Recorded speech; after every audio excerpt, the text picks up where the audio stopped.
Hello, everybody, and welcome to the Design Review Board meeting for March 3rd. We appreciate everybody taking time to attend this month's meeting. As we kind of come together, I wanted to remind everybody the purpose of the board is to review applications for certificates of appropriateness for construction, alteration, demolition, relocation of structures in the historic district in an effort to help Aiken retain its historic character.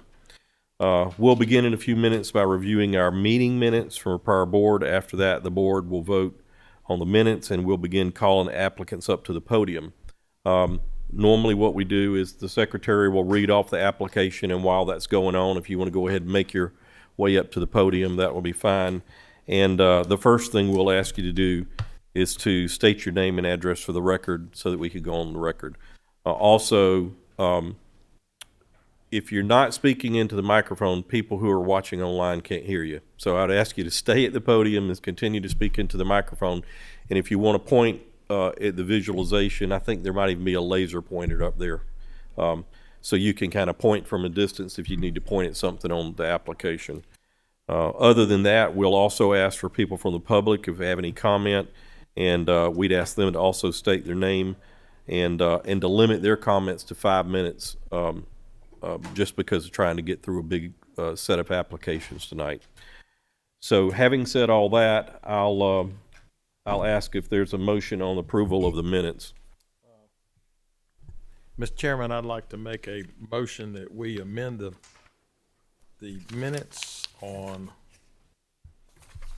let's see, on the special work session, January 15th, down 1, 2, 3, fourth semi-paragraph. It says WLA will assign a destination, and it's Should be designation. Yes. Okay. All right. So we've got that right. All right. Okay. Yeah. Any other changes? No. Okay. Thank you for catching that. Okay. So what's your motion to approve with that one change? With that one change, I've submitted for approval. Okay. Second? I'll second it. Okay, we have a motion and a second. Any further discussion? All those in favor, raise your right hand. Unanimously approved. So we have the motion approved for the special call work session. How about the work session and regular meeting on February 3rd? Since I've gotten the microphone on, I'll go ahead and request that we approve the Design Review Board work session for February the 3rd, 2026, as submitted. And the regular? And the regular meeting. Okay. Sorry, I just want to be clear. Yep. Okay. I'll second it. Second that. We've got a motion and a second on approval of the February 3rd work session and regular meeting. Any discussion? All those in favor, raise your right hand. Motion carries. So we have that. And I think we've had one change to our agenda. Item F has decided to withdraw for tonight. Could I have a motion on amending our agenda to eliminate that from the agenda? Yeah, Mr. Chairman, I make a motion that we do approve the removal of application CERD 26-001051. Thank you. A second? Okay, we have a motion and a second. All those in favor? Okay, thank you. That also carries, so we now have an amended agenda for the rest of the meeting. All right, old business none, new business. Madam Secretary? Item A, under new business, application number TAX026, applicant Chris Eaton requests final certification of the special tax assessment for historic properties for renovations at 522 Coker Springs Road, tax map parcel 105-12-10-001. The DRB approved primary certification or preliminary certification for the special tax assessment on February 4th, 2020. The applicant has completed the renovation work approved in the preliminary certification and is now requesting approval for final certification. The scope of work approved by the DRB can be seen in Exhibits I and J. This property is a contributing property in the Historic Overlay District, specifically Historic District 2. The Aiken Historic Resource Survey lists the construction date as 1927, while the Aiken County Assessor's Office lists the construction date as 1922. This structure is historically known as Ron Point. The board is tasked with determining whether the completed work meets the standards and verification that expenditures have been made in accordance with the section. A site visit was held at 4 p.m. on March 3, 2026, for board members to view the completed repairs. The board did not establish any preservation zones at the February 4, 2020 meeting. A preservation zone for historically significant features in both the interior and exterior of the property may be established by the board at the time of preliminary certification. On May 11, 2020, City Council approved revisions to the local enabling ordinance for the special real property tax assessment for rehabilitated historic properties.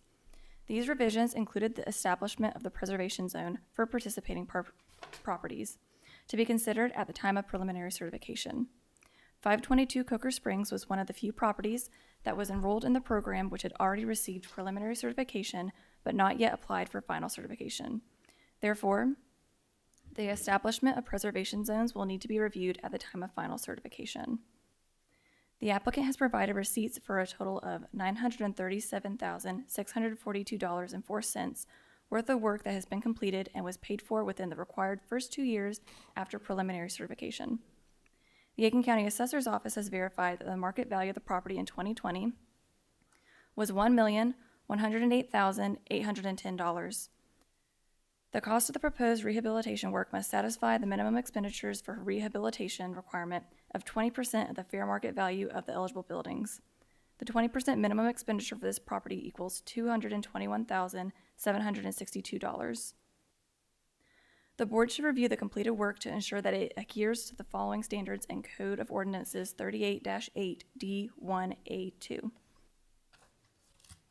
The board is reminded that in order to be counted towards the minimum expenditures for rehabilitation, work must relate to one or more of the following: improvements located on or within the designated buildings, additions to the historic buildings which make possible an efficient contemporary use while preserving those portions and features of the buildings that are significant to its historical, architectural, and cultural values.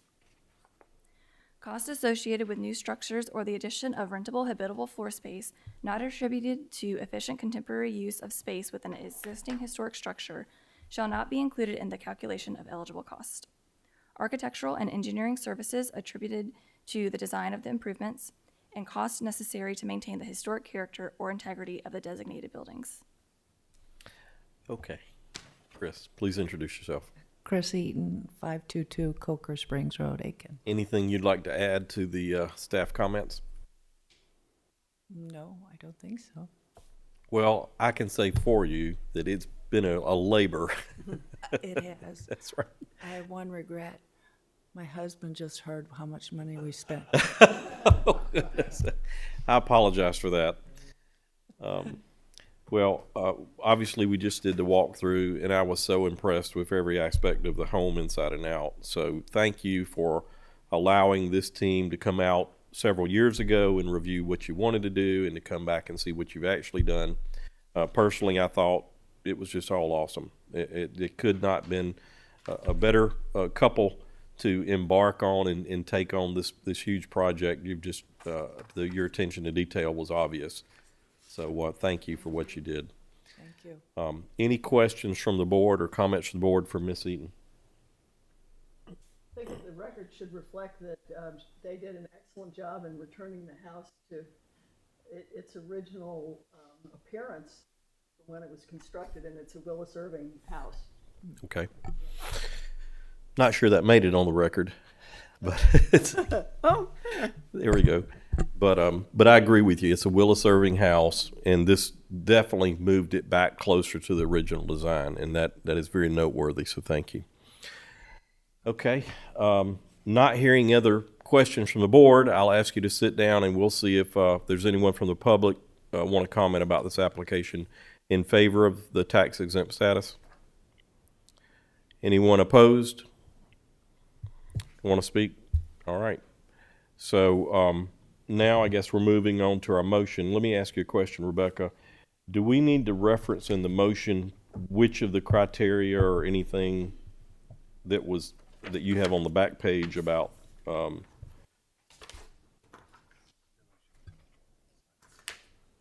Okay. Well, I was already working on the motion. Oh, were you? Okay. Well, Daniel kind of answered my question and said that it meets the criteria as a good enough statement, if you want to say that. Yeah, that's what, Yep. Okay. Yeah, go ahead with the question. I was in another board meeting. They didn't allow us out quick enough to make it over there, but I can still vote on that, correct? Okay, good. Yeah, So to we answer had a your quorum. question, yeah, there was a quorum of the board that met at 4 p.m. at the property to do the required site visit. If anyone wants to add comments from the site visit itself, that would just become part of the evidence, but you've complied with the requirements by having the site visit. Thank you. Okay, I'm ready for a motion.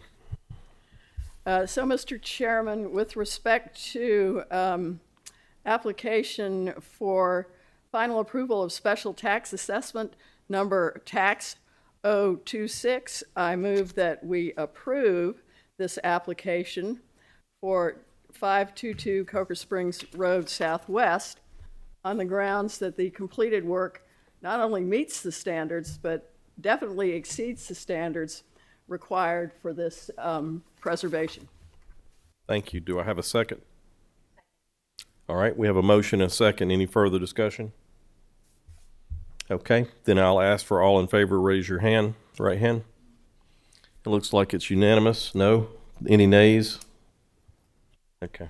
All right, seeing none, the motion carries. And thank you again for all the work you've done. Okay. All right.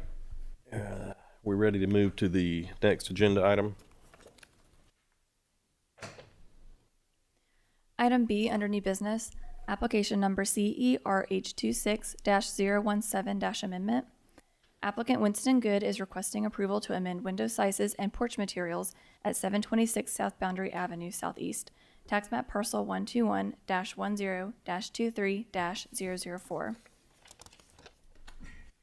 The applicant is requesting approval to amend the application to alter window sizes, alter porch siding material, alter porch and deck material, and replace garage windows. 3 existing 24-inch by 36-inch windows with 1/1 lights located within the rear gable were approved to be replaced with 36-inch by 36-inch double-hung windows with 6/6 lights. However, it has been determined that there is not enough room to enlarge the windows in this location. Therefore, the applicant is requesting to amend the replacement windows to 24 inches by 36 inches double-hung windows with 4/4 lights. The 2 new windows on the master porch and the master bath windows that were approved to be enlarged were to be 33 inches by 60 inches. However, the applicant is requesting that these windows be amended to be 36 inches by 73 inches, 6/6 double-hung windows, which would match the windows that were approved for the rear addition and would be similar to the 4 front facade windows. The 4 front facade windows, which are proposed to remain as is, are 34 inches by 70 inches, 6/6 double-hung windows. All of the replacement windows approved in the certificate were white aluminum clad with wood on the interior and included simulated divided lights. The applicant still plans for all the replacement windows to be white aluminum clad with wood on the interior and include simulated divided lights. The existing front porch is poured concrete. The applicant is proposing to edge the porch with a collar of brick edge with blue stone within the field. Additionally, the new porch was approved with blue stone on the treads and covering the entire deck of the new porch. The applicant would like to amend this so the steps are brick on edge to match the front steps. The new Marion Street porch was approved with woodlap siding that matches the rest of the house. However, the applicant is proposing to amend the porch plan to include hardy plank shiplap siding. Within the porch on the other side of the house, the applicant is hoping to match the existing siding while replacing doors and windows. However, if he is required to replace all of the siding under the porch, he is requesting permission to do so with hardy plank shiplap siding.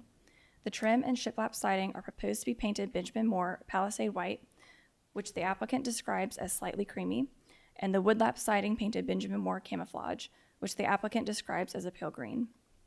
The applicant has also noted that the existing 2 windows on the garage will not match the quality or style of the windows that will be installed on the residence.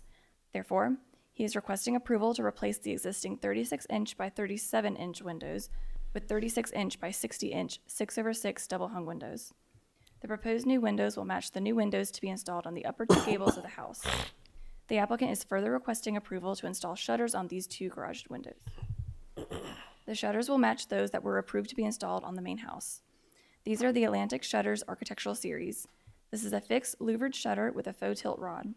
The shutters are proposed to be installed in Atlantic's Royal Bottle Green color, which the applicant referred to as a Charleston green.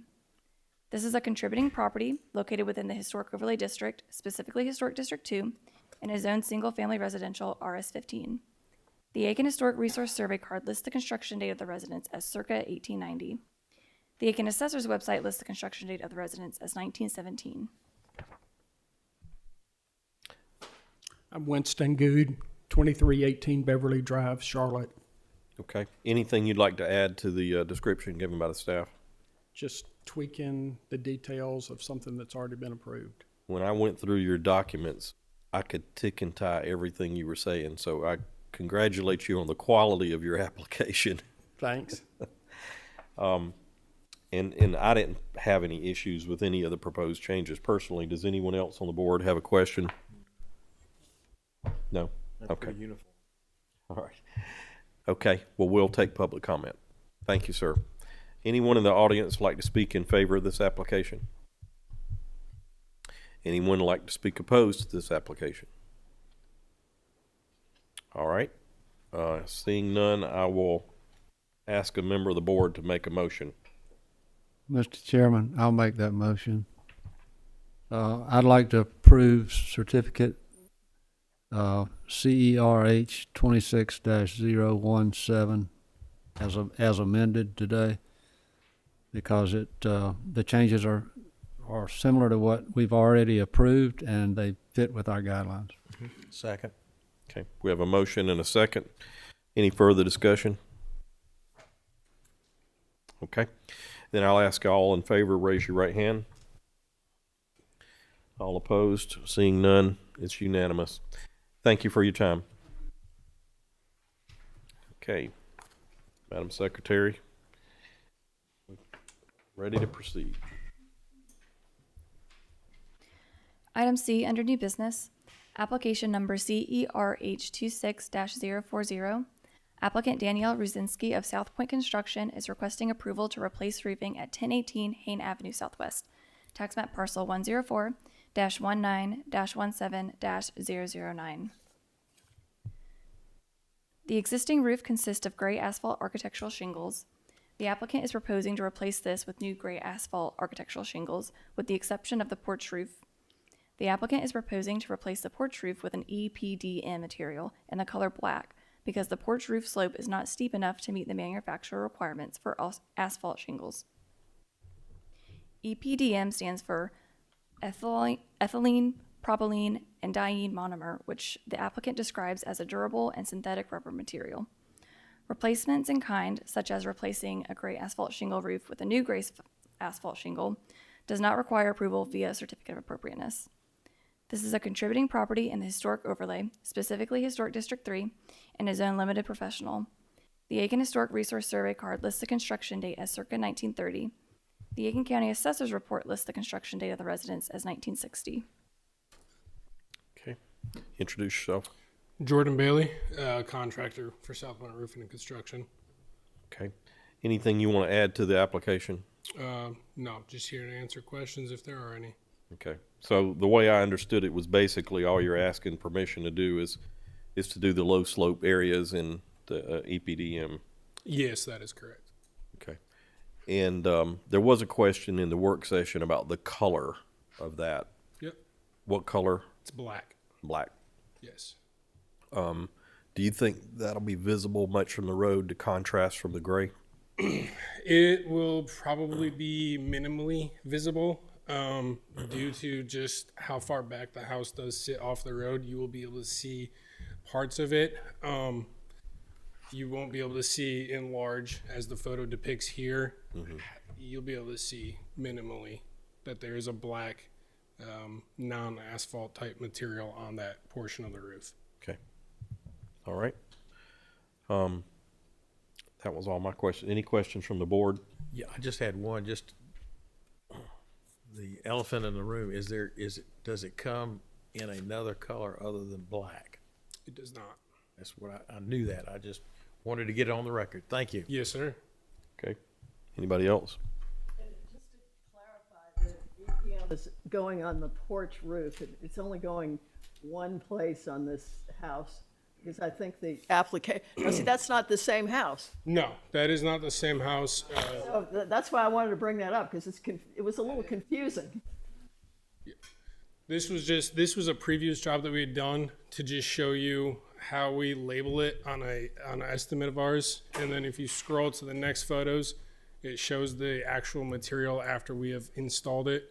But to answer your question, it is only on one portion, which is that front low slope portion of the front porch of the home. Everything else will have an asphalt shingle, like Change it to currently the has. front And- facade picture then. And you can look at that, and it's not black, it's almost dark gray. So yes, when we initially install it, it will be black.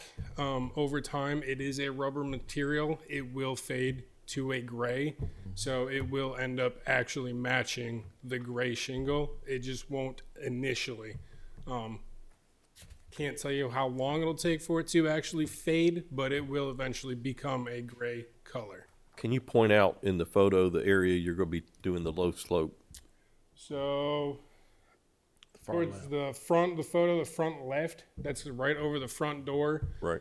It's going to be that side portion, and then it's going to wrap around the front just a little bit, and then that main elevation. So right there, you see the front porch covering. That's all going to have this EPDM material. Everything else will be asphalt shingle like it currently is. Okay. Thank you. Any other questions from the board? Okay. Thank you, sir, and we'll see if there's any public comment. You're welcome. Anyone like to speak in favor of this application? Anyone want to speak opposed to this application? Okay, seeing none, I'll call for a motion from a board member. Mr. Chairman, I'll make a motion to approve this certificate of application of CERH 26-040 in reference to the roof structure over the front entrance as presented to us based on the design review manual, page 59, as it opposes or as it represents roofs and surroundings. Thank you.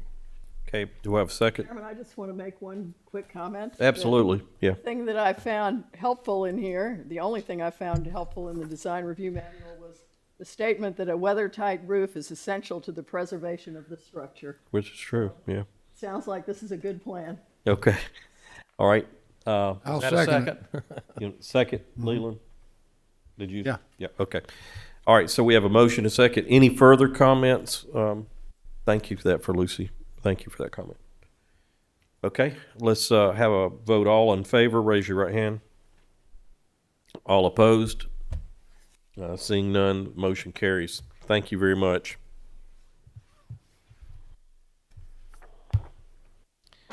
Okay, Madam Secretary, what's our next?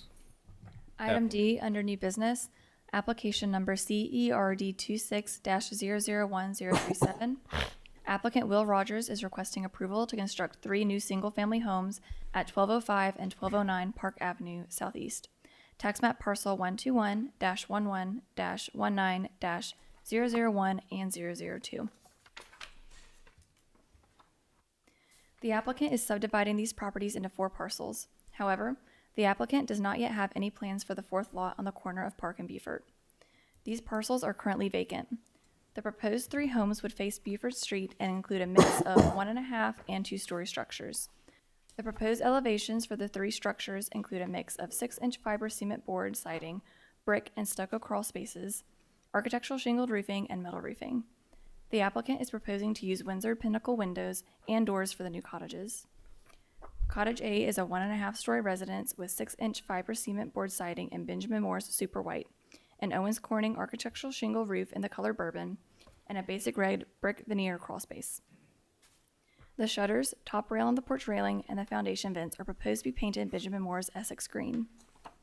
Cottage B is a 1.5-story residence with 6-inch fiber cement board siding, an architectural shingled roof, and a stucco crawl space. The siding, trim, foundation, and shutters are proposed to be painted Benjamin Moore's Bavarian cream, while the porch railing and foundation vents are proposed to be painted Benjamin Moore's Palladium blue. Cottage C is a 2-story residence with a 6-inch fiber cement board siding that will be painted Benjamin Moore's White Dove, a metal roof, and a brick crawl space. The roofing, windows, and shutters are proposed to be a burnished slate color. These parcels are located within the Old Aiken overlay and are zoned residential multifamily low density. The 2 parcels are currently vacant, so the previous historic resource survey card is no longer accurate. The previous owner, William Dalzell, had received approval for the construction of 9 single-family dwellings in this location. However, the project was never conducted. The applicant submitted conceptual plans to be reviewed at the January 6, 2026 DRB work session without being added to the January regular meeting agenda, as is compliant with DRB bylaws section 5C7. This section states, applicants with major projects are encouraged to submit a request to the secretary to be allowed to present the concepts for the project at a work session scheduled at least 1 month prior to the application being presented to the board for action. And I think Mr. Rogers is here to represent the application. Please give us your name and address. Will Rogers at 453 Banks Mill Road. Thank you. I think I'm gonna open it up to see if anybody else has questions first. Anyone on the board have a question, Mr. Rogers? Yes, I do. Okay. So I really think that Cottage A and, what's the second one? Cottage B are very appropriate to this area, but I have a little problem with the 2-story cottage because I wasn't able to find much in that neighborhood that had 2 stories and looked like that. Yeah, you'd have to go out to Colleton to see a 2-story house. The houses to the right of me are not visible, really, and the small houses on Carpenter aren't really visible from the road. And there are huge trees out in front of this lot, which are going to bring the height of the house down anyway. I'm also planning on bringing in Italian cypress that will be between 25 and 35 feet tall and planting the back of that lot to bring the height of that house down as well. The guy that before me had 2-story houses, 1.5-story houses, and he had 9 of them approved. I'm just trying to build a nice house. And it made sense. That's why the one that I'm going to put on the narrow lot closest to Park Avenue is going to be 2 stories, but they're not going to be 35 feet tall. I mean, they're going to be 2-story houses. And I'm going to stagger them. I was going to put 1 tall house on one end and one on the other end.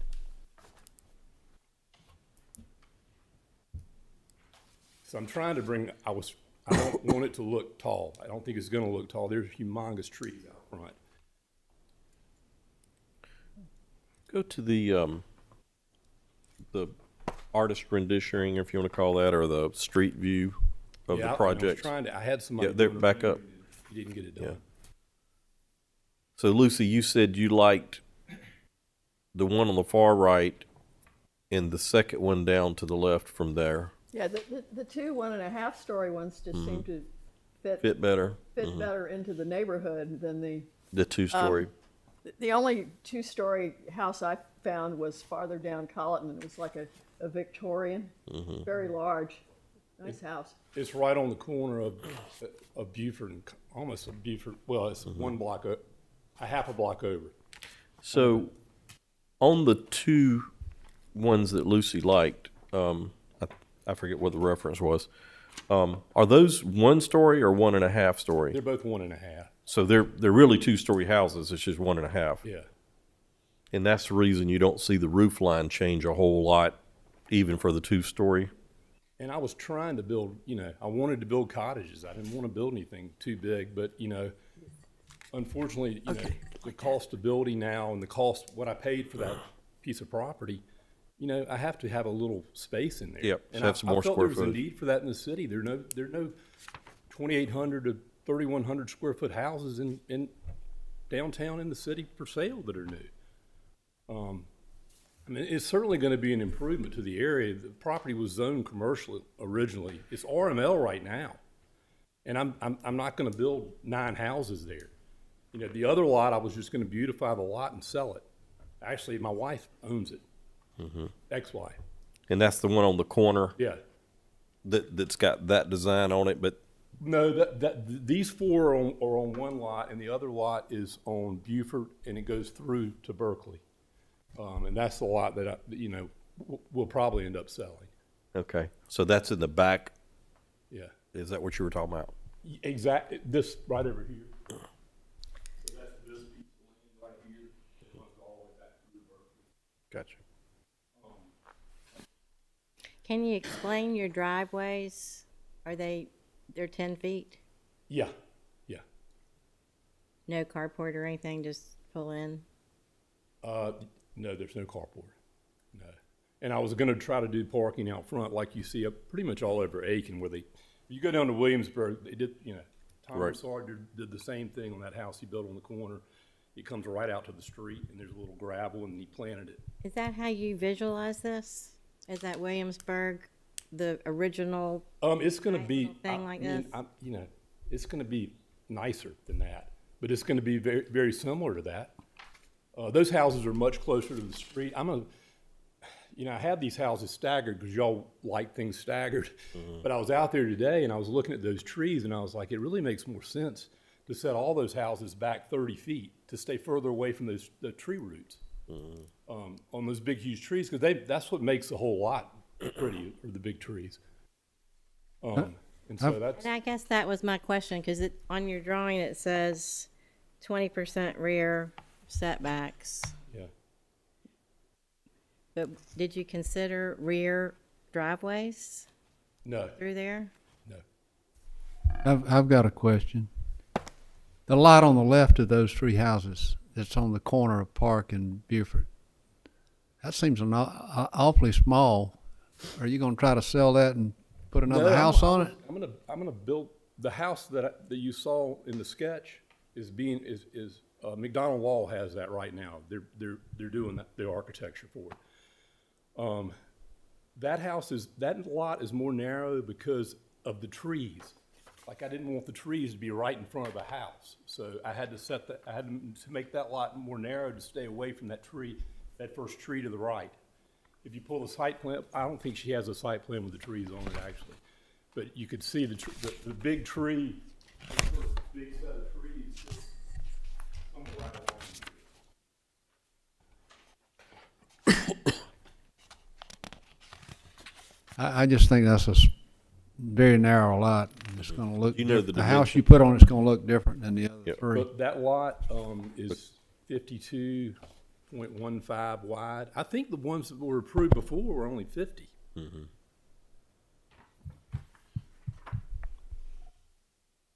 RML only requires 35, but DRB trumps And I that. plan on putting a nice brick wall along Park Avenue to bring the height of that house down too. I was gonna do a brick wall all the way down Park, and then just, a fence all the way through these lots and back to the other, just to clean everything up, because it's a mess. I mean, that whole block is a mess.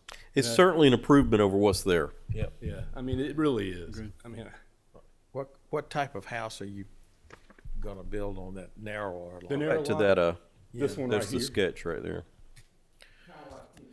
what I would call a Charleston cottage, like they built over in the development Ion Right. in Mount Pleasant, very similar to that. Board and batten siding. And they all have to be, they're kind of boxy because of the lots.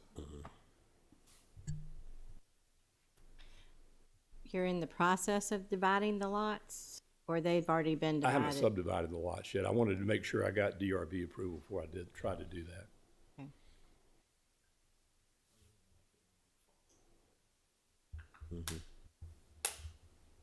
And I'm sorry that I wasn't at the review session tonight. I was at the one previous. I didn't realize that I needed It's to all be good. there. or It's I all would've good. been. Yeah. You're here now. That's what counts.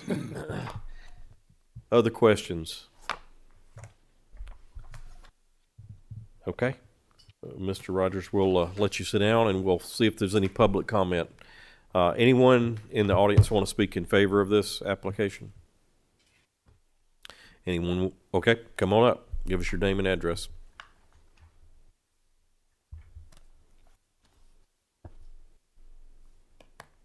I'm Grant Cole. I live at 616 Park Avenue.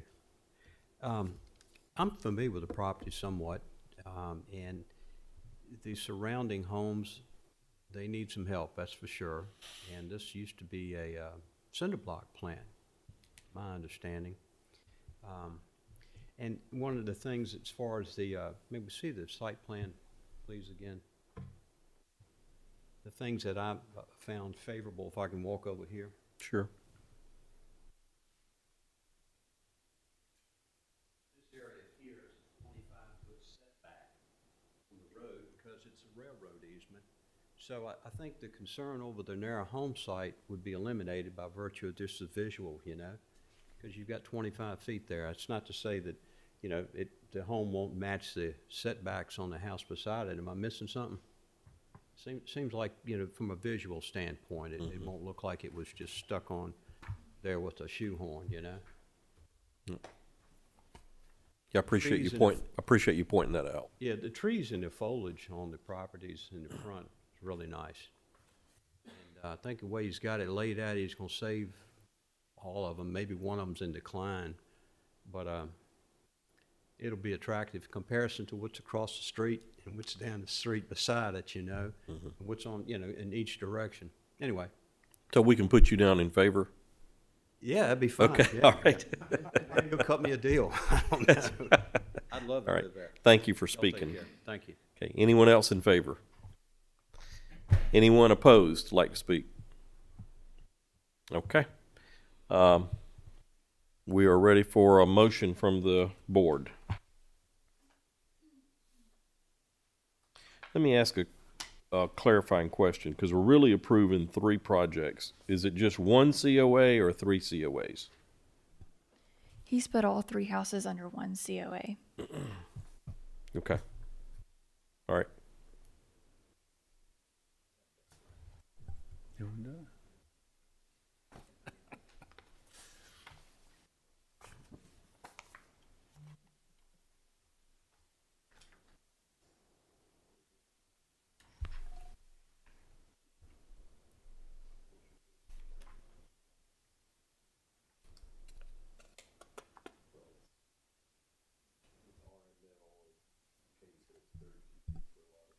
$35 feet width.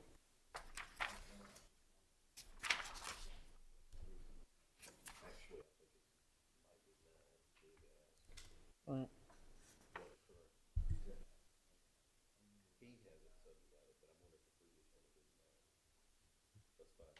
Do we know if the lot size currently is 1 great big piece of property or 9 individual pieces of property, or what's the current status? There are 3 pieces of property right now. It stands, that, yeah. This is a piece right here, piece right there.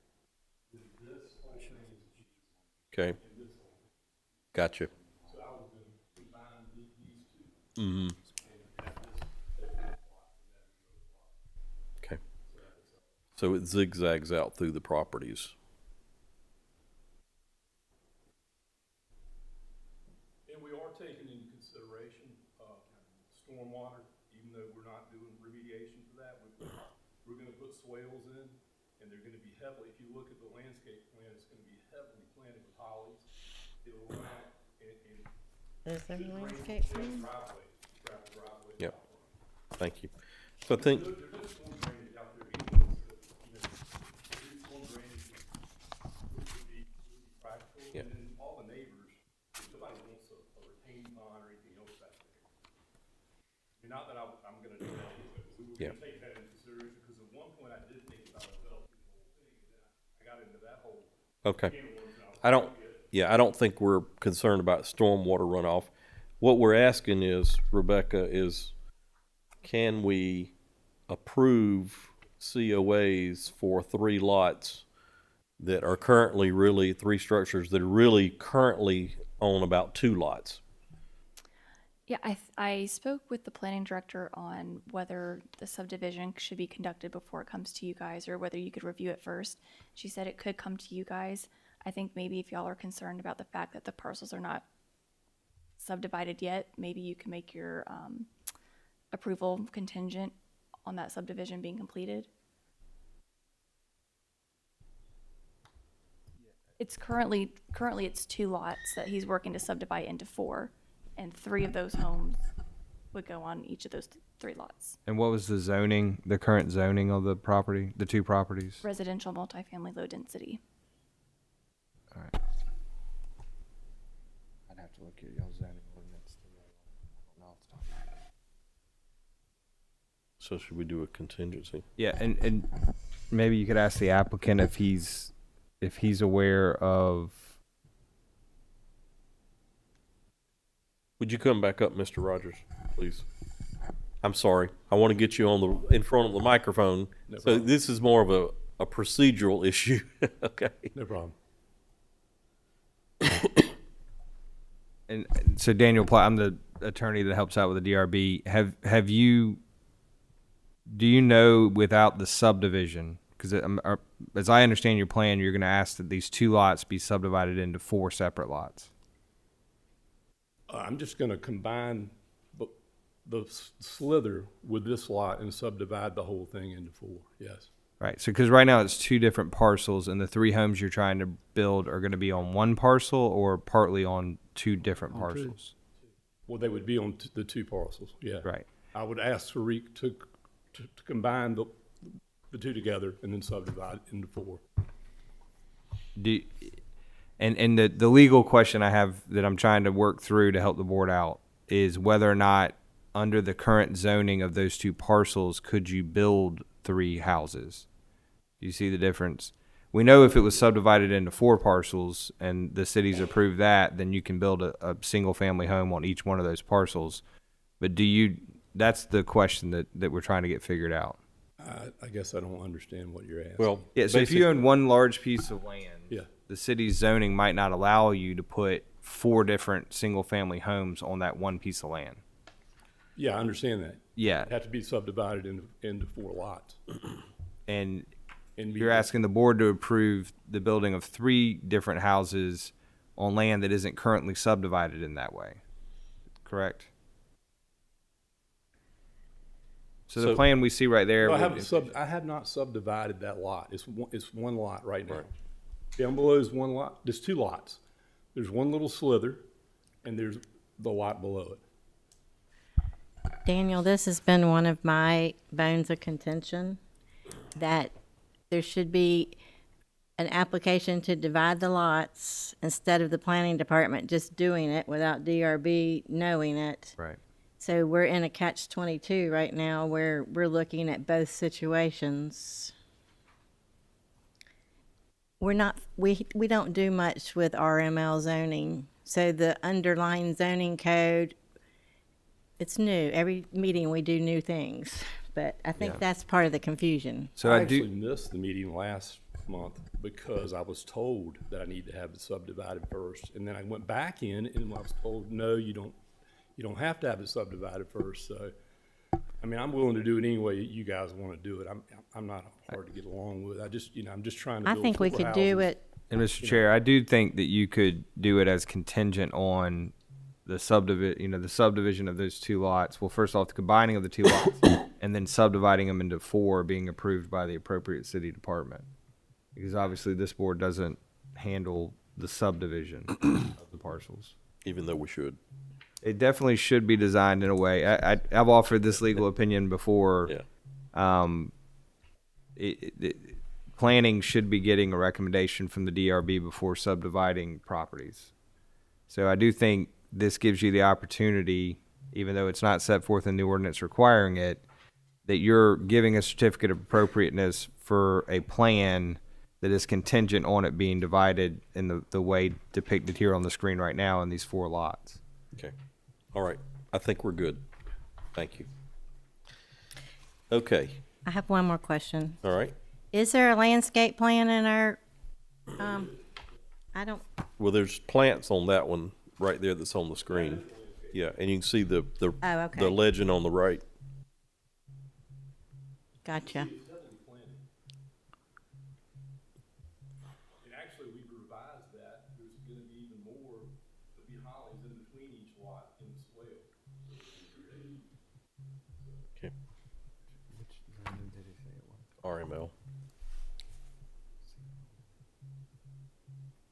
RML, right?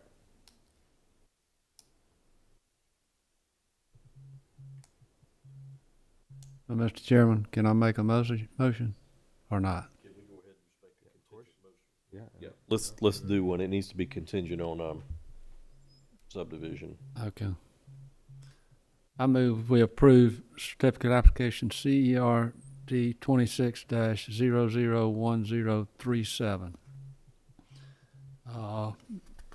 And because it meets the Old Aiken design guidelines, specifically section 2.4 site design, residential type, found beginning on page 25, and 5.2 architectural guidelines for residential type buildings, new buildings, found on page 109.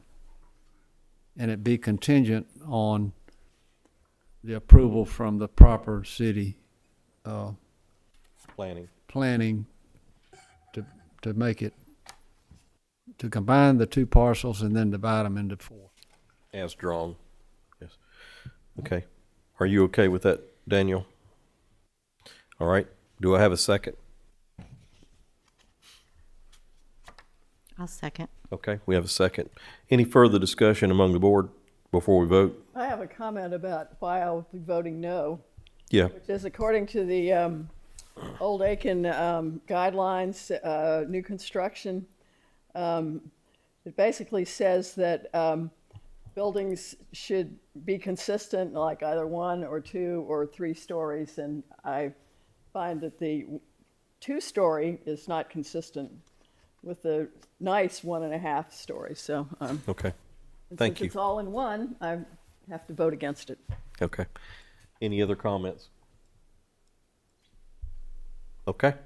Well, then we'll ask for all those in favor, please raise your right hand. Okay. All those opposed? Okay. Let the record show we had 1 opposed. Thank you, Lucy, for speaking your mind. I appreciate that. So the motion carries. Contingent on the planning action. Okay. All right. Rebecca, ready to move on? Item E under new business, application number CERD 26-001054. Applicant Andrew Ablanicius is requesting retroactive approval to replace the clamshell awning at 224 Lawrence Street Southwest, tax map parcel 105-36-03-001. The applicant received approval for the removal of the original 3-dimensional clamshell awning and the installation of a replica. However, the applicant is now requesting approval of a 2-dimensional clamshell instead of a 3-dimensional clamshell. This property is located within the Old Aiken overlay and is zoned downtown business. The Aiken Historic Resource Survey card lists the construction date as 1927. The Aiken County Assessor's Report lists the construction date of the residence as 1926. The original awning was a cast terracotta clamshell that had become waterlogged and severely damaged. The applicant submitted application number CERD 24-001030 and requested the awning be removed in a timely manner because it was located over the only public entrance to the SRS Museum, and its rapid deterioration created a life safety concern. The application was administratively approved on October 6, 2023, with the condition that the original clamshell be stored safely until the proposed replacement clamshell awning could be reviewed and approved. The applicant requested approval to install a replica of the 3-dimensional clamshell awning in application number CERD 25-001026. The proposed replacement material was to consist of a plaster material that would not retain water as significantly or be as heavy as the original clamshell. This application was approved on September 10, 2024. However, when the applicant received the replacement clamshell from the manufacturer, it was not a replica of the original clamshell. The clamshell received was a 2D instead of a 3D. Staff explained to the applicant that installing the new clamshell design would require approval from the Design Review Board. Therefore, the applicant is now requesting retroactive approval of the 2D clamshell awning installation. The previously existing clamshell awning is depicted in the Design Review Manual on page 71, section Existing Buildings, Entrances, and Doors.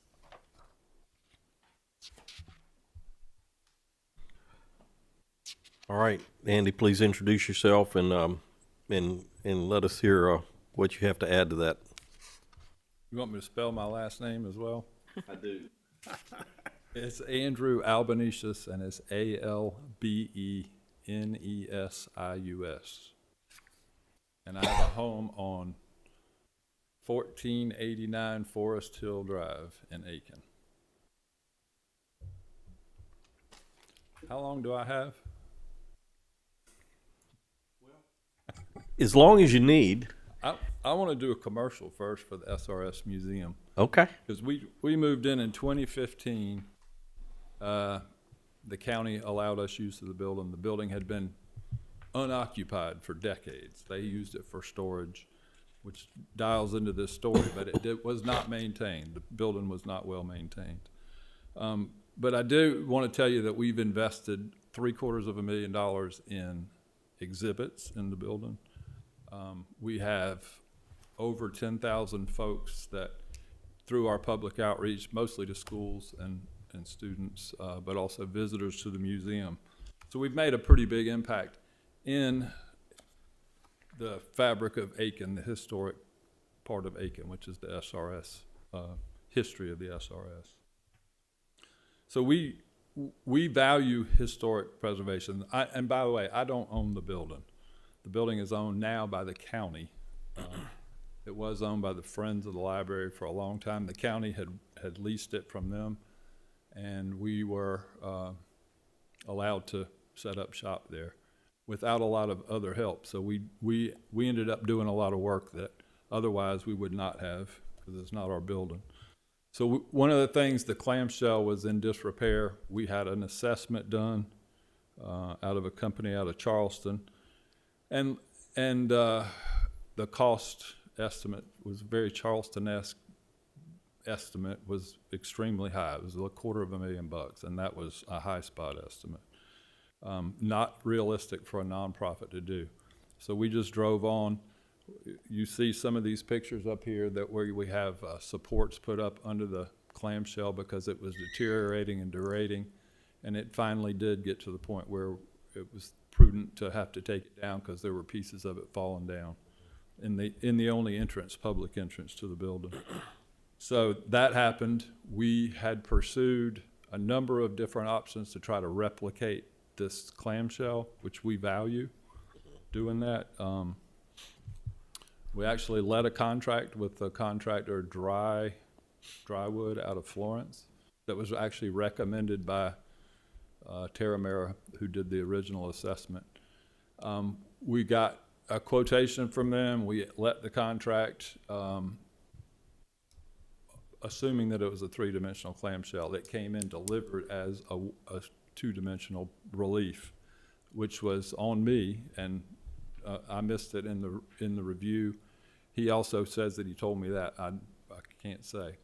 So anyway, but we were at the point where we had replaced the front door and the surround, and so we went ahead with the portico installation, as you see in the photograph there. We restored the two supports on either side of it. You know, dimensionally, it's all very much in keeping with a restoration for a building that a historically eligible building in the overlay district. Obviously, missing is the three-dimensional clamshell, which we valued, and I know the Historic Commission folks value greatly. So we're now at the point where, okay, we are where we are. Right. Where do we go forward? In my opinion, the COA that was approved, and I'm not an expert, but it referenced awnings and canopies. And it appears to me that we comply with that. However, it may have been authorized or approved under the wrong section of the old Aiken design guidelines. I don't know. I've looked at other guidelines and I can't tell. So what I would request is that we approve the the COA retroactively if that's the proper protocol for doing it. I have had conversations with the folks from the Historical Commission. I'm all in favor of doing a three-dimensional clamshell. I don't think it's related to this personally, but I'm all for doing that if that's important to the city of Aiken or the community to do that. I can tell you that we have higher priorities in the SRS Heritage Foundation. The electrical systems in this building are literally 1926 vintage wiring that the insulation's coming off. We have breakers that will not reset. We've had some lightning strikes that have impacted, a significant investment in electrical. And that's on our list to do that's more important to protect the entire building, including whatever portico is there. So that's what I got for you. Okay. Well, first I want to say on behalf of the committee that we greatly appreciate your personal efforts and the efforts of your team to do what you do for the city and for the county at large with the Heritage Museum and the Old Dibble Library. And it seems like a thankless job, I'm sure, but I want you to know we appreciate your efforts. And I think you know where I stand on this. Which is that I'm about to find out. That's right. Which is that if you flip through our design guidelines, there's a picture, of the clamshell in the book, and it says this must be maintained. It's one of our guidelines. This is an example of something that we need to retain the character of, and I'm certainly not assessing any blame because we are where we are. I agree with you completely on that. Yeah. But if there's something we can do to try to go back to where I feel like the design review guidelines want us to be, that I'm interested in doing that. But I want to have other members of the boards ask you questions, and so if you'll allow me, I'm gonna see if there's anybody else with an opinion on this or a question. Mr. Chairman. So, Mr. Albanese, suppose we table or continue this application to give you an opportunity to work with Historic Aiken and determine if there's a solution that might be better than the one we have now. That's certainly an option. Is that an option that you would embrace or not? I've had conversations with the folks from the Historical Commission. I speak for the board, I think the Heritage Foundation Board, in that we support whatever is required to if it's a three-dimensional clamshell, we absolutely support doing that. But realizing that we have limited resources, we're not in the position to fundraise and to make it happen. Like I just mentioned the electrical replacement, we have plans to do other work in the building as well. So it's not first and foremost, I think it's not a priority for us. That said, we will absolutely help in any way that we can. We also have to recognize that the ownership of the building has changed hands. It's owned by the county of Aiken. I'm not an agent of the county. I cannot speak for them. If I had to guess, I would say they would absolutely support the work. But again, I'm not able to say that unequivocally. I know they don't have monies budgeted for it. Anyway, yes. But we also don't have an engineering assessment on the weight of the new clamshell that could be procured. So since this clamshell was fabricated and installed, there was a bid catalyzed by the Historical Commission for a three-dimensional clamshell. It would require some evaluation structurally to see if we could support it. Anything can be supported. I'm sure that it can be done. I don't know the extent of work, if we would have to remove the existing portico to do it. It may not be that complicated. I can't answer that. I'm not a structural That's what I was engineer. saying, we don't know the answer to that. No. But we do think it'll be heavier than what you have now. Yeah, the verbal I got was 500 additional pounds. You know, and it's a cantilever design. I feel fairly confident. I am an engineer. I'm not a structural engineer. I haven't done the evaluations, but it could probably be retrofitted. Do you have, Will it look like the old one? I don't know. I mean, it appears that it could be. you don't have the old one, or do you have pieces of the old one or anything? We have the old one, and it is in a lot of pieces, yeah. Okay. And the evaluation that we had initiated in 2021, the conclusion was that it was not restorable. I can believe that. It had been, it had been abused or Right. not maintained for Right. a long time. The guttering system overhead had leaks in it, so then it saturated. Well, I think you did the Okay. right thing for safety. It had to come down. No choice. Right. So, But it had damaged the door and surround, and it had all been patchwork together over many, many years. And so, big improvement, what we've done. It was stucco, right? It was some kind of stucco. What material is it made out of? Even the professional evaluation was not definitive. It appeared to be terracotta that was maybe cast in 3 different pieces, but it had been repaired with horsehair and plaster and other things so many times that it was difficult to tell. It had rebar I would say, framing to it. based on that information, I'd say the structure could hold it up. I'm not a structural engineer either, but I am a Right. contractor. Oh, I'm sure it could be retrofitted. I mean, there's that one that was up there that was waterlogged, so it can certainly it can be supported. It's just what is the scope of it? What do you have to do it? other questions from the board? Anybody? I just have a technical comment that the photo in the application is from the design review manual, not the old Aiken Okay. manual. Thank you for pointing that out. I mean, that is in the design review, the historic manual. The historic, not, yeah. old Aiken. Yeah, that's the reason I was surprised this wasn't a landmark, Yeah. Yeah. Okay. I'm gonna see if there's any public comment, if that's okay. That's fine with me. Okay, thank you, Would Andy. you like me to sit down? Please do. All right, so we'll open it up for public comment of those in favor of this application. Okay, anyone opposed, please come forward.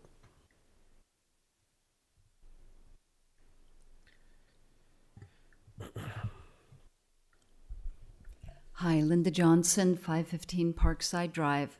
I'm the president of Historic Aiken Foundation, and on behalf of the board of the foundation, I'd like to say we strongly oppose you approving this.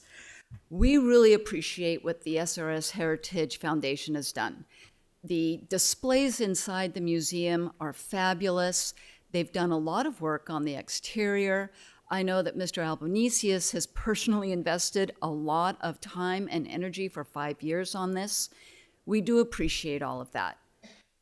However, we've got the most distinctive feature of this building, and it's on the outside, and it was this clamshell. The surrounds, the door surrounds are nice. There's nothing special about them. I'm glad they're in good shape now. But the most distinctive feature was the clamshell. In our existing buildings section of the guidelines that Rebecca provided, it talks about replacement of components if you can't save the existing component. And it talks about the replacement should be original pattern, thickness, color, and texture as closely as possible. What's there is not it. And as you pointed out, on page 71, it actually uses the clamshell as an example of something that should be preserved. Mr. Albanesius wrote a letter in January wanting to explain this and say that this should be okay.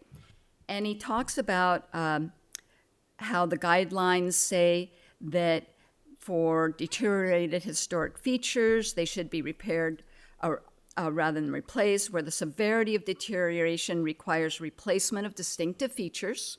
The new feature shall match the old in design, color, texture, and visual qualities. 2D and 3D aren't remotely related in design. I'm an engineer, I know that. He also then added, that all of the work completed satisfies the spirit of the standard. I'd argue that Mr. Albanesius didn't even really think that when he opened the crate and saw the 2D model. He immediately was calling people saying, what do I do? And I don't think he was very happy with it. Finally, in that same letter, he talks about how a near duplicate would cost $80,000 to $250,000. He was given a proposal last year that David Blake found someone who could literally carve a wooden replica that would fit into that frame that they already have, so they don't have to have a new frame, a wooden replica of the clamshell for $36,000, and that's not mentioned in his letter. I sent that proposal to all of you on your emails so that you could see it. So again, appreciate the work that's been done. I know this is difficult. Nonprofits raising money is difficult. I've offered to help him go to the county, to organizations out at SRS to see if we can get together that about $40,000. But we can't approve this COA. We need to not approve it and say, move forward and find a better solution. Thank you. Thank you. Okay, any other comment? Please come forward and give us your name. Good evening, David Blake, 621 Magnolia. I would echo everything Linda's said and ask you to refrain from voting on this until you've had the opportunity to read the professional report about this. And this thing can be slipped directly into that. It would require some additional steel support to support the weight, but it could be concealed with mortises in the corbel that's there that's holding it up without a lot of expense. I'm not sure exactly how much, but anyway, please vote against this until you've read that report, because we in earnest are trying to help with this. This is an iconic feature in Aiken. It's well known to everybody. He's been mentioning that, can't you show me any others in Aiken? And the answer is no, not on the exterior, which makes it even more important. I mean, this is the only feature. It's a really important thing that this be maintained properly. And we're all interested in working with them to raise funds to return this thing to the historic landscape. So please vote against it tonight. Thank you. Andy, it looks like you wanted to add some other comment.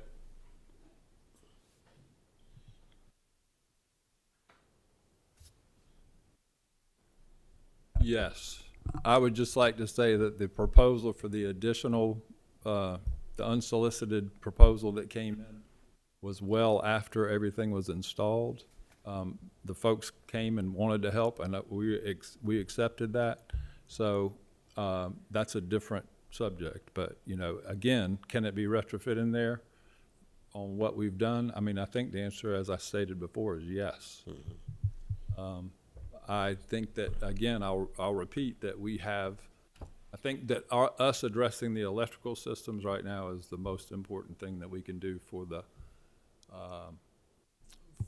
preservation of the building. Right. And the assets that are involved. Right. So. And what you want to do is to get an approval of the COA application you've submitted, and then pursue other things at a later time. That is my recommendation. Yes, okay. So that the Heritage Foundation can focus on our scope, which is the history of the Savannah River site, and yeah, the folks that are interested in the clamshell and portico, we're all for having it upgraded and replaced. Okay, thank you. All right, anybody else want to speak in favor or against? I want to give everybody plenty of opportunity. Okay. I guess it's back to us. I've got a question, Yes, sir. Chairman. So if we all vote to turn this down, what's required next? I mean, he's done what he wants to do. He doesn't own the building. What happens next? Yeah, we do look for you quite frequently. You know, I guess it depends on how the vote goes, you know, how the motion is worded. I could see somebody making a motion to not approve it with certain stipulations about future repairs.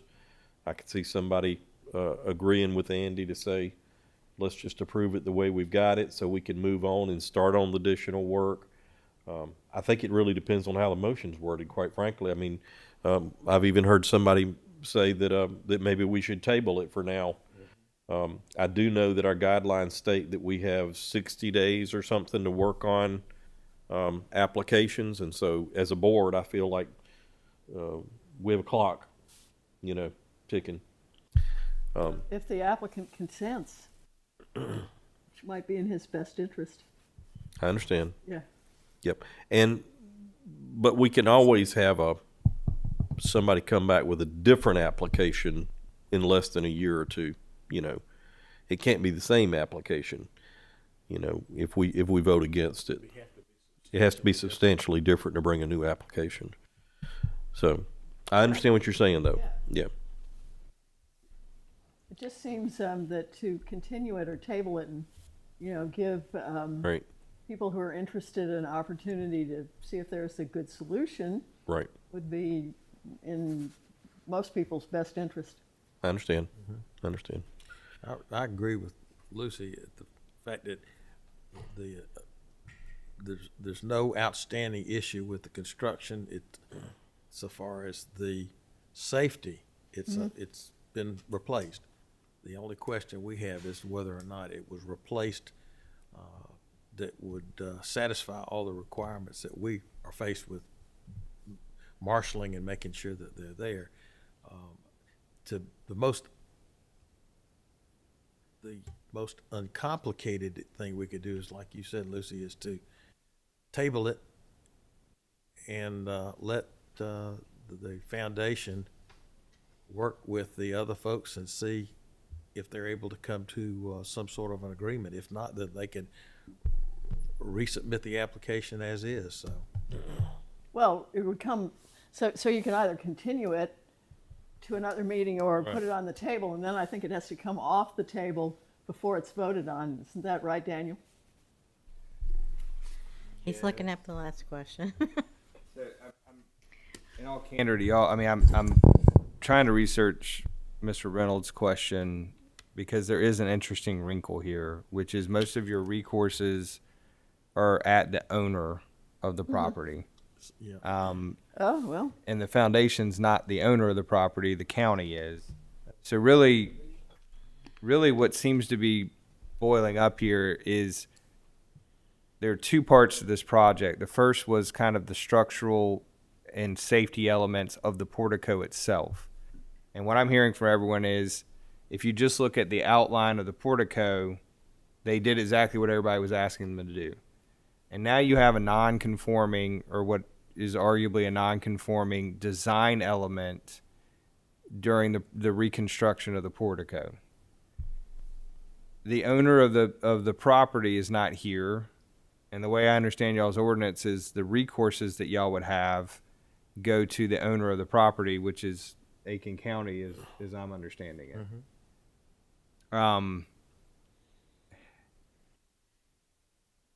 So I'm trying to figure out how to give y'all a good answer on what the effect of your vote would be, because it seems like everybody is pretty much, and I'm not trying to speak for y'all, I'm just saying what I'm hearing is everybody's in agreement. There's an important design element that existed that was historic that hasn't been preserved in what's currently there, and there may be an available way of restoring, not in the same material, but in the same design, that design element. Yep. So how do we effectuate that? Yep. Is it by tabling it and seeing if the owner will do it willingly? is it by taking a vote that denies the certificate of appropriateness and then turning it over for some sort of enforcement action that is allowed through the city? Obviously, I don't get a vote, so I'm just trying to help explore what your options are. Yeah, that was the same issue. What you're bringing up is what I was referring to in the work session, is that, you know, it's hard to, legal authority on anything is the ownership. And we don't have anybody from the county here to represent it. And it goes back to this, if there was if the building committee, or not the committee, but if the building department for the city of Aiken went in there and found these electrical issues, and they cited the owners, then the county would be responsible for going in there and making the upgrades, right? So that, to me, is another reason to continue or table, is to give the county an opportunity to get involved and see. And Yeah. the original certificate of appropriateness, when was it approved? So the removal was approved in October of 23, and the replacement was approved in September of 24. So your ordinance does say that a certificate of appropriateness is good for 2 years. Yes, I think the reason it's back today is because it was determined that what was put up does not match what was approved. Right. So working that problem, really what you have is a request to amend a certificate of appropriateness that has not expired yet. Because you have 2 years, it's good for 2 years, correct? I think we put it under new application number as a separate, but we could consider it an amendment. You understand? Like, a certificate of appropriateness was approved by the board to reconstruct this portico, and it was done less than 2 years ago. And the question really is what has been constructed in compliance with the certificate of appropriateness that you are already granted, or can they get an amendment to have what is an alteration to that approved? And let me try to help. I think the step you're missing is that zoning enforcement went out and looked at it and found that it was not in compliance. I think that was a staff determination. Okay. But And this so- board, could look at it and Yeah. say that determination So was. there's been a non-compliance established, and Andy is requesting a retroactive compliance application, which is a new application. Right. So if y'all denied the application, then they're still operating under the original certificate of appropriateness, which would require that the original design detail be part of the reconstruction. I hear you. I'm trying to make sure everybody Yep. understands the effect of the vote. Well, we have to put something forward as a vote, so otherwise we just sit here and look at each other. All right, Mr. Chairman. We continue this application until the April meeting.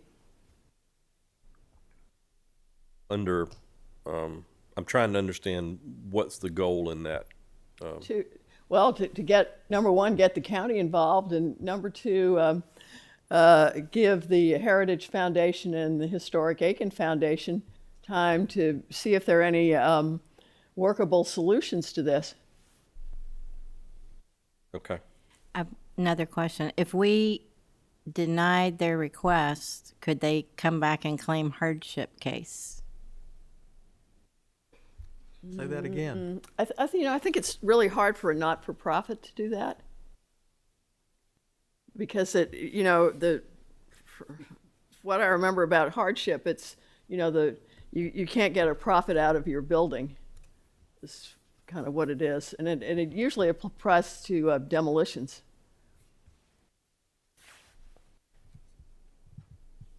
The only hardship case I heard in my time was over windows. Right, So- yeah, that was stretching it a little bit.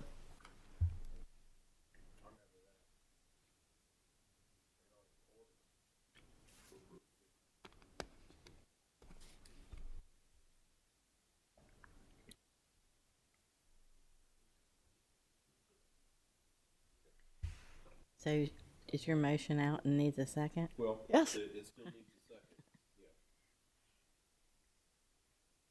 second. Okay. All right, no second? Okay. We can ask for a new motion. And I've got my mic off, I apologize. I said, we don't have a second on the motion, right? Right. So maybe there's a better motion on the table. It is the opinion of council that we might be better off to just either vote to approve it or deny it. And then the outcome of that will determine the next steps.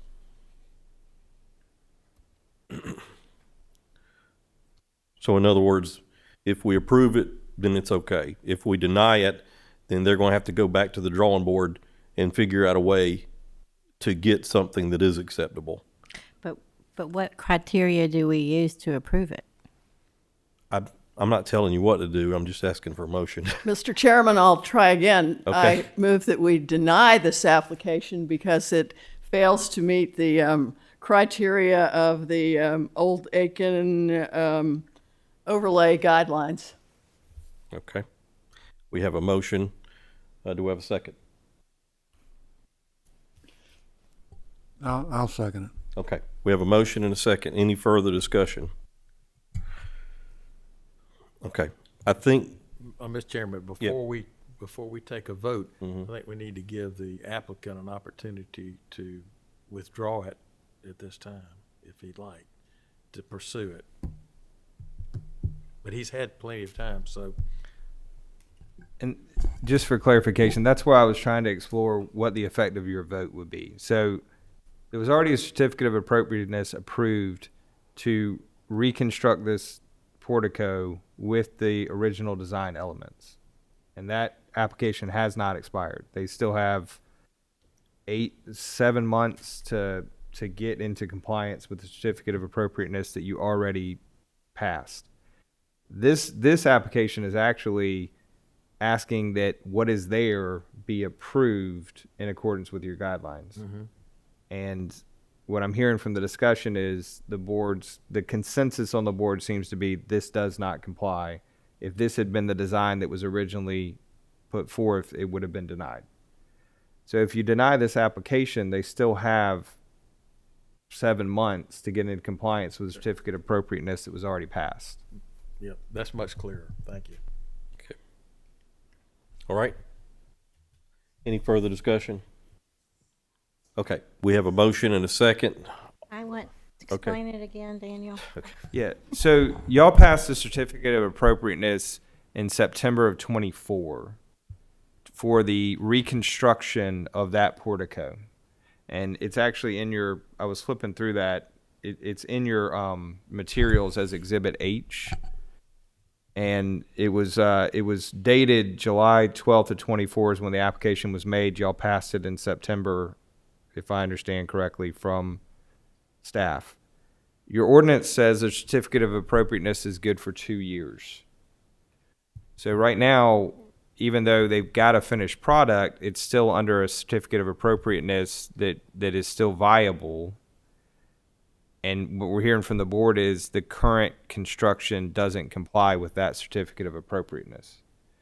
So really the application that's in front of you is asking that I've built this, I want you to approve it, and then it would alleviate them from having to comply with any additional design requirements, because they're asking what's right there, just tell me that is appropriate and we can move forward.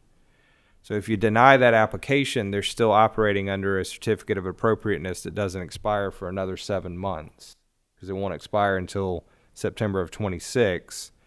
And I think the consensus from the board would be, we're telling you it's not currently in compliance with our design guidelines, and you'd have 7 months to remedy that, because you still have 7 months left on your certificate. And personally, I like having 7 months to solve this rather than 1 month. Yes.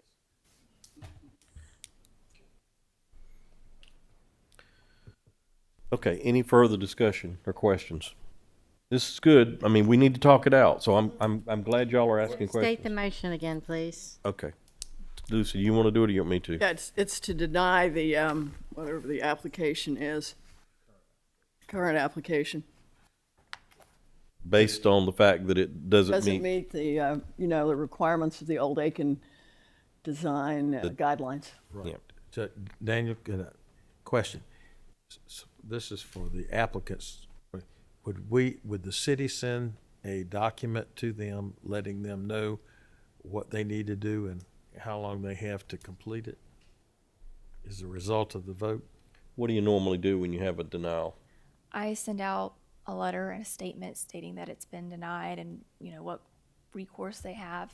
But if you would like, I can also include a statement about the previous certificate still being in effect for X amount of time. Okay, good. I asked the question so it'd be on the record, so we'd know what was going on. Okay. Thank you. Yes, I always send it to County the needs to- applicant and the owner. Yeah. Okay, great. Okay. Are we ready to vote? Yep. I'm always interested in what you have to say. Please come forward.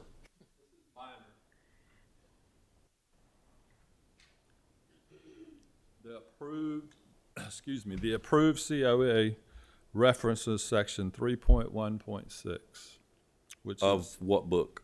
of the old Aiken design guidelines. Thank you. I have no problem if we had the wrong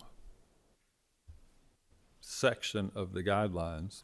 So it will help me to know where it is that we don't conform with the guidelines specifically. Okay. So 3.1.9, thank you, says for existing buildings, when traditional construction materials cannot be replaced or matched, care should be taken to match the original pattern, thickness, color, and texture as closely as possible with the available materials. So that's in 3.1.9 of the downtown commercial design, downtown book. Okay. Okay.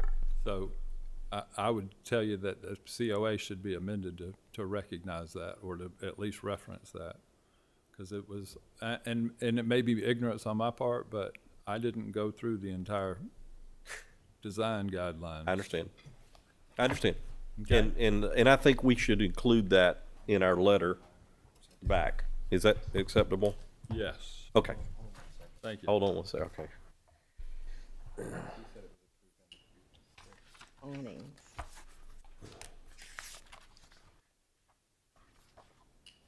Here it is right here.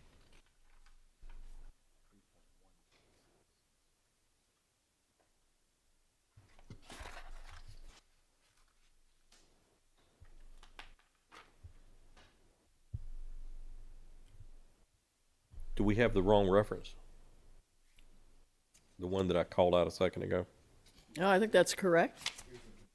Okay.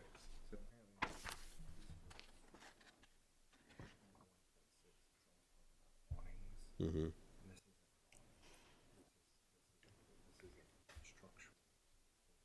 Okay. Okay. So Daniel's just saying he thinks we referenced the wrong section because we were referencing awnings instead of architectural features that you said in 3.1.9. Building component, 3.1.9, not the other one that Andy was You reading. mean the previous COA referenced the wrong sections? Right.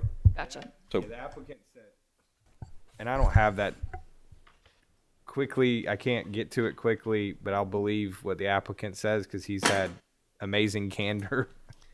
He said it was approved under 3.1.6, which talks about awnings. And when you read that part of the design guideline, it's talking about fabric awnings, things like that. This would be more of a building component. So I think that 3.1.9 would be more applicable. Gotcha. So just update the data when you send the correspondence out. Okay. Reference the right thing. Because he's gonna have to take it back to the board. He needs all background. County, yeah. County, yeah. Okay. Okay. Absolutely. One more time. All those in favor of the motion, please raise your right hand. Okay, all opposed? Seeing none, it was unanimous. Thank you for your patience. Look forward to working with you some more. All right. What do we have left, Rebecca? We have items G and H under new business, Okay. but I am not seeing our applicant, Ms. Hersacker, present. And I was not informed of another representative, so we may need to continue this on that basis. Okay. So we'll need a vote to continue? Yeah. Okay. Mr. Chairman, I'll make a motion that, since Please there's- reference both of them. Right. Okay. that certificate applications, CERD 26-001020 and CERD 26-001059. We continue this based on the fact that the applicants are not present tonight. Okay. Second. Second. Do we have a motion and a second? All in favor? Raise your right hand. I don't think you referred to the right one, the application. You referred to 1059. That's, Yeah, it's 1059 and 1020, and he read them out backwards. Did I? oh, Yeah. okay. It was confusing, but he did give the right numbers. Okay. Okay. I referenced the time. All right. What do we want to do about the ordinance? We want to talk about it, or do we want to do something else? Well, Mr. Chairman, I would like to Mr. move Chairman, that- I'm so sorry for the interruption. I don't think y'all voted on the last motion. Did you? Oh, we did? Yeah, it was unanimous. Thank you. We did? Okay. Yeah. I thought we did, didn't we? Yeah, right. Am I wrong? We did vote on the tabling for the previous. It never hurts to just do it twice. Okay, well, let's vote again. All those in favor of tabling those two applications till next month because the representative is not present? I don't think we did vote on it. Okay, No, thank we you. did- we did now. Rebecca. Since it was unanimous, I'm not gonna call for a nay vote, but thank you. Okay. I, discussion of potential zoning ordinance amendment. I know we talked about this a little bit in the work session. Lucy, you wanted to make a comment? Yes, I would like to suggest that we put either a date or a time, like 50 years, and that Mr. Plyler has indicated that he could do that and have something for us next meeting, and that basically that would be the better thing to do, is to give him Yeah, Okay, and so- point of order, if I could. So you have it on your agenda to discuss potential amendment to your ordinances specific to the historic overlay district. They would allow for essentially a default designation when situations occur that a project comes before y'all and the designation cannot be found. There's been proposed language that's included in the agenda packet based on a previous work session, discussions with staff, and then discussions with the public and other members of the board. From a procedural perspective, we would need to have a motion to approve the language on the table to have discussions about the language. I mean, that's So just if we we're don't need a following the vote, rules. we just need a motion. Right, just to bring it to the table to be discussed. Okay. If after some brief discussion, the board is in a position of we're not ready to vote on this, it can be tabled. Okay. It can be tabled with a deadline. It can be tabled for a month. It can be tabled to the next meeting, or it can be tabled indefinitely, but that's all up to y'all's decision. Okay. That's no problem, right, Lucy? no Let's- problem. So let's, does anybody want to make a motion so we can start our discussion?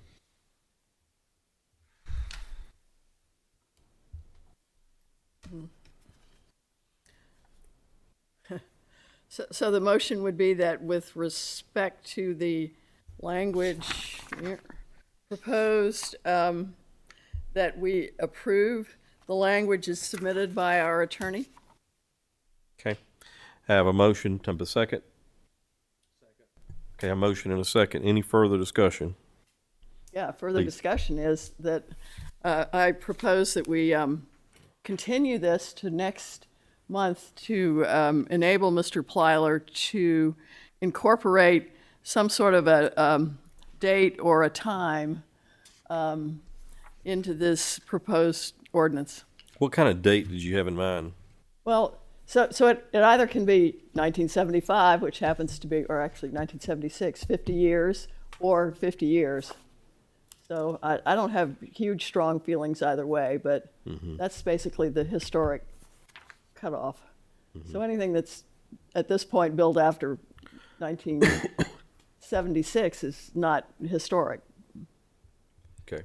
And just for clarification, it's up on the screen, but in the middle of that paragraph where it starts with for any structure or property already within the Aiken Historic Overlay that has not yet received, my recommendation would be, depending on whether the board wants the 50-year, or a specific date, that it be inserted right after the word overlay. So it could read, for any structure or property already within the historic overlay that was built after January 1st of 1976, or that is not, that is not 50 years of age, something like that. And then you continue with, and has not received a designation by city council.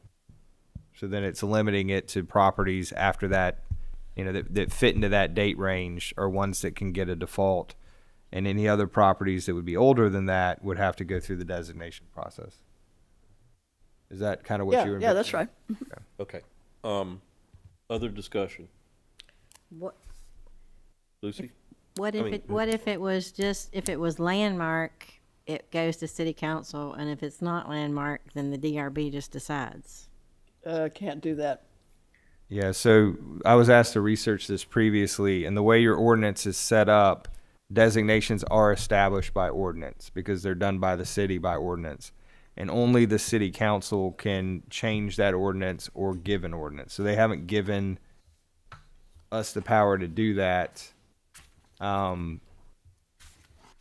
You'd have to rework kind of the whole structure of the ordinance to give the DRB that power. Okay. Any other questions, Katie? Anybody down here? Questions, comments? All right. Can I just add one thing? It would be helpful to get a consensus, and it doesn't have to be a straight up vote, but at least some comments from other members of the board about whether a specific date put into the language or that time frame, the more than 50 years, is the way y'all want us to go. Yeah. Because I'm happy to draft this as many Right. times as y'all want, but I'm also cognizant of the fact that every time I work on something, Right. it's costing people money. I understand. So my personal preference is to do it a range, saying more than 50 years old would be my personal preference. And like you said, after Aiken Historic District that is more than 50 years old, that has not received a designation. And it would actually have to read the other way. That is not more than 50 years old. okay, not more than 50 years old. Thank you. Yeah. So, Lucy, would you be open to amending your motion to include that language? Okay. Well, and And then we could just vote on it now? I think, if we make a motion with those words added, is Correct. everybody okay with could it? amend the proposed language and vote on it tonight.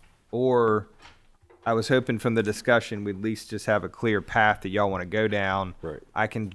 It won't take me long at all to draft that. I can get it back on your agenda for your next meeting.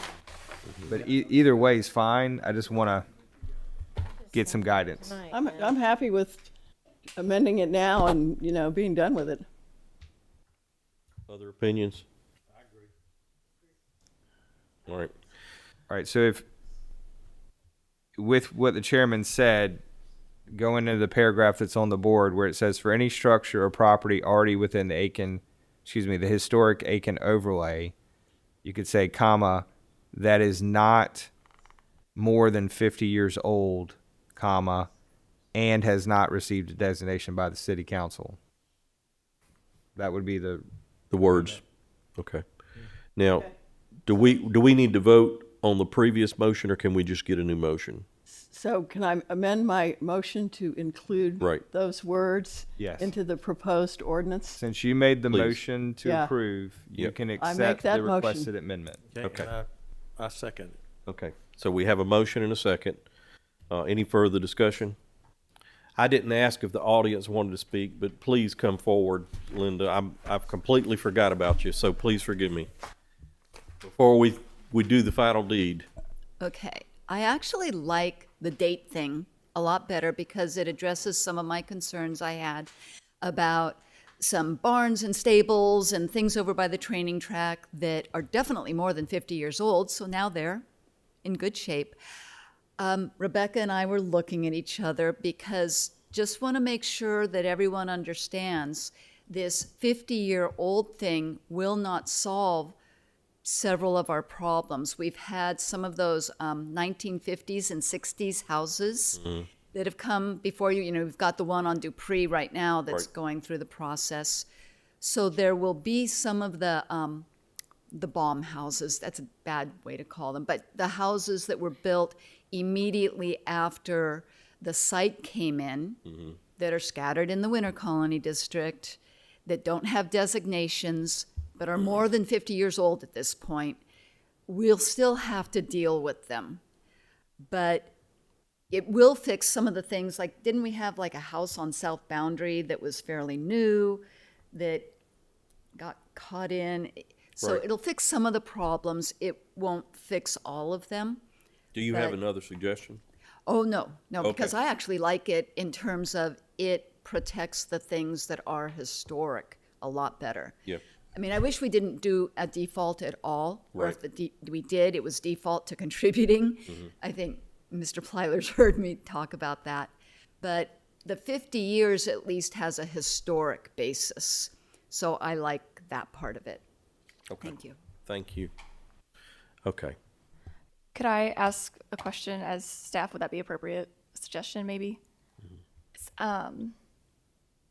So Linda's right. There are a lot of properties that might still kind of be in the same situation if we write the ordinance in this way. And I know there was discussion about maybe making our default designation contributing.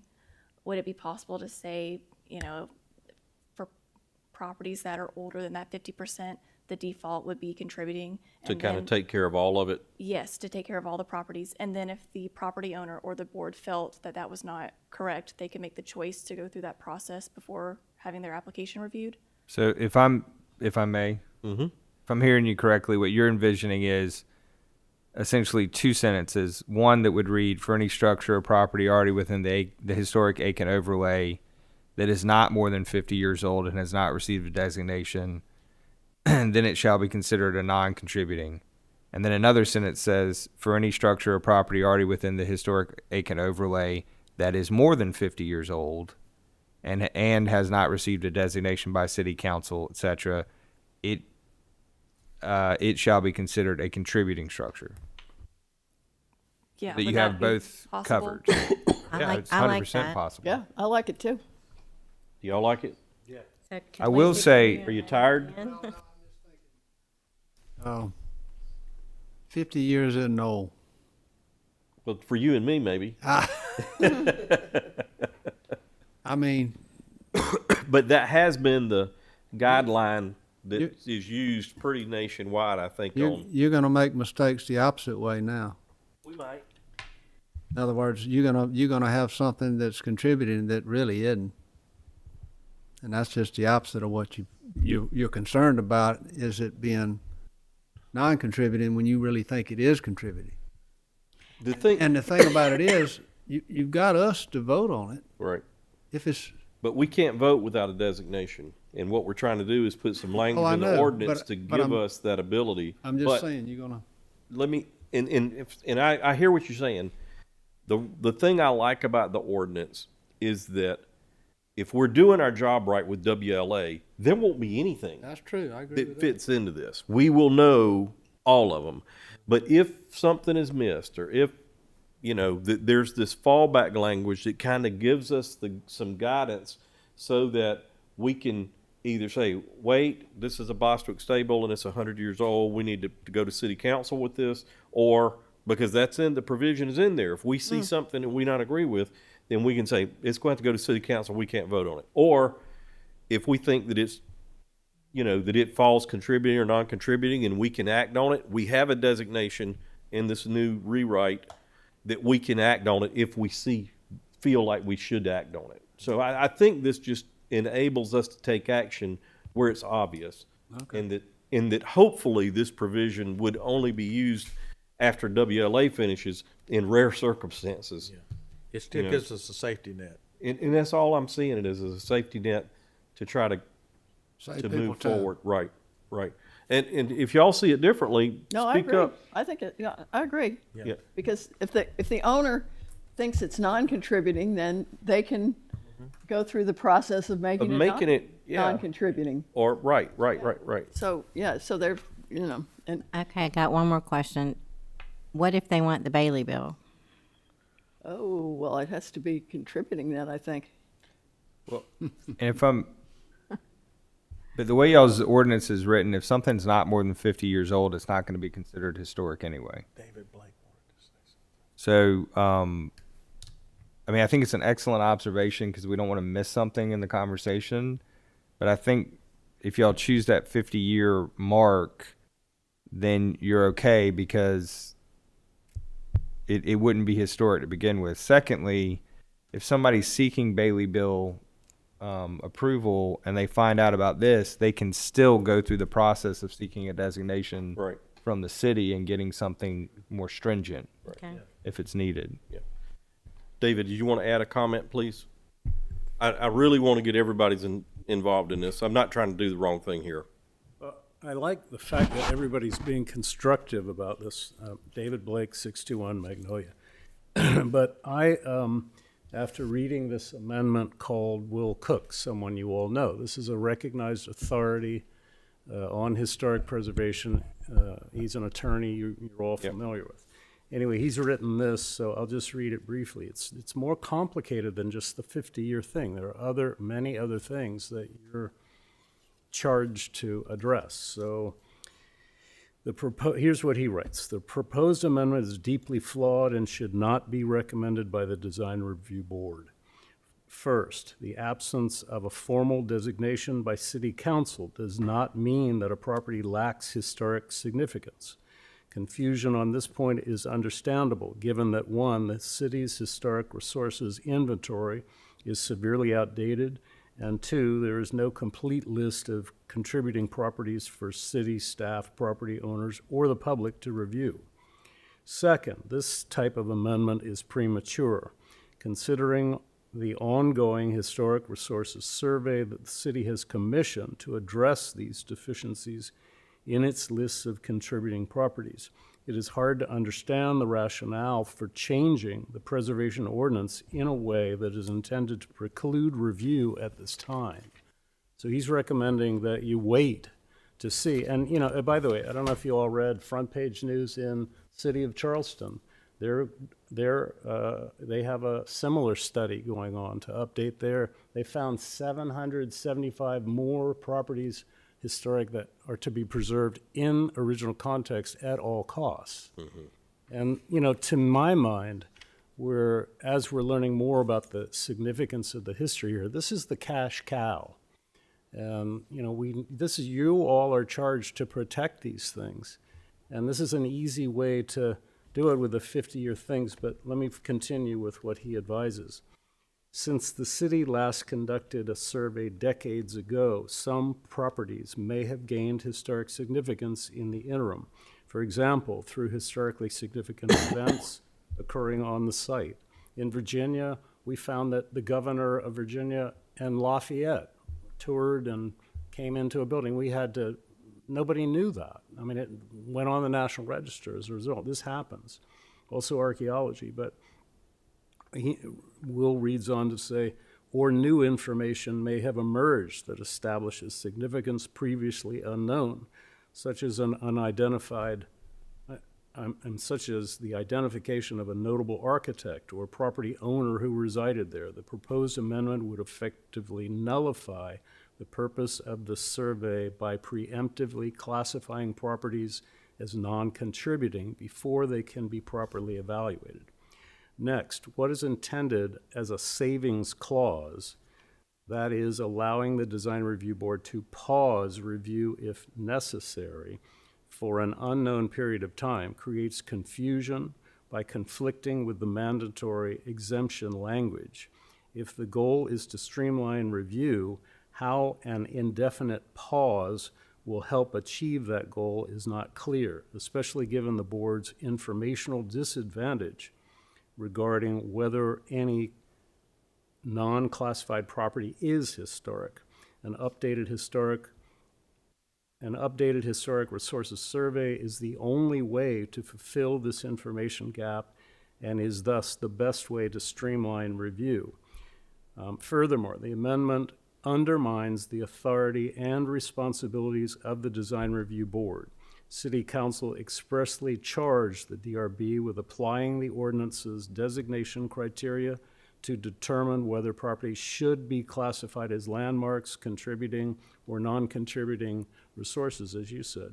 Following completion of the Historic Review Survey, the ordinance anticipates a deliberate process in which properties are nominated to the Aiken Historic Register and evaluated by DRB, with recommendations then forward to the Planning Commission and City Council as set forth in Section 5.2.2, designation to Aiken Historic Register. By creating a blanket rule that automatically deems undesignated properties non-contributing, the proposed amendment would eliminate this review process altogether. As a result, no new landmarks or contributing properties within the historic Aiken District would ever be considered, regardless of their historic merit. And a savings clause, even if well-intended, that allows Design Review Board to pause its review for purposed changes to historical properties that have not yet been classified, will result in time delays beyond those encountered under current law. For these reasons, the proposed amendment would both distort the intent of the Historic Preservation Ordinance and weaken the city's preservation framework, not strengthen it. The city should, under no circumstances, consider such an amendment until the Historic Resources Survey has been completed and the city has a better understanding of which properties are historic and at what level. Accordingly, the Design Review Board should decline to recommend the amendment. So, I mean, I've got copies of this. Yeah. Rebecca. Well, thank you for give to you. reaching I don't out. mean to be. Don't want to make a mistake, Well, so I appreciate you reaching out And for that. before you vote, I mean, Lucy's suggesting you delay the vote. There's also a court case that Mr. Plyler could research in Georgia, in which they added similar language, and the city was sued and they lost in a property owner matter. Okay. You know, so we've got to be very clear. We don't want to get. Yep. But anyway, this. Thank you for those comments. And call Will, too. Yep. All right. Any comment from you, or you want me to proceed? No, I mean, I would like to, I'm happy to hear anybody's opinion on any of these things. I do think some of the statements in Mr. Cook's letter are a little, they ignore the fact that this is going to be worked into an ordinance scheme. And in that ordinance scheme, it doesn't say that if it doesn't have a designation or designation can't be found, this is what applies.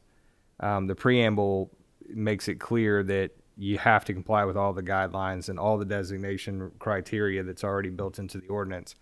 It really was designed to address a problem that y'all have said has come up several times, with the old church on Whiskey Road being kind of the primary example of that, which is it was stuck in this limbo of not being able to move forward when everybody knew it was a non-contributing structure. But again, I take no pride in authorship. I'm just trying to put into black and white letters for y'all to read the discussions we've been having and what seems to be y'all's desire. So Right. Well, I thought, and I appreciate Will's comments, and you too, David, but I thought several of the points he was trying to make we had addressed in here. So I don't know that I completely agree with him, but I appreciate his input nevertheless. And if WLA does their job properly, we won't even use it. Never need this, yeah. So I don't know. I certainly think I put a lot of respect in what Will suggests. I don't know that I agree with him, but that's okay. let me just make one additional point. Y'all can't pass an ordinance. That's right. And I was thinking the same thing. Yeah. So at best, no matter what y'all decide to do about this, anything y'all approve would have to be submitted to city council Right. for their consideration to see if they would even want to pass that ordinance or Right. not. More discussion's never gonna hurt. Well, it will after we make a recommendation. Ordinance. So, Go to planning? Mr. Chairman, I appreciate Yes. what Mr. Yes. Blake said, but I think that Ms. Seymour's suggestion cures a lot of his issues.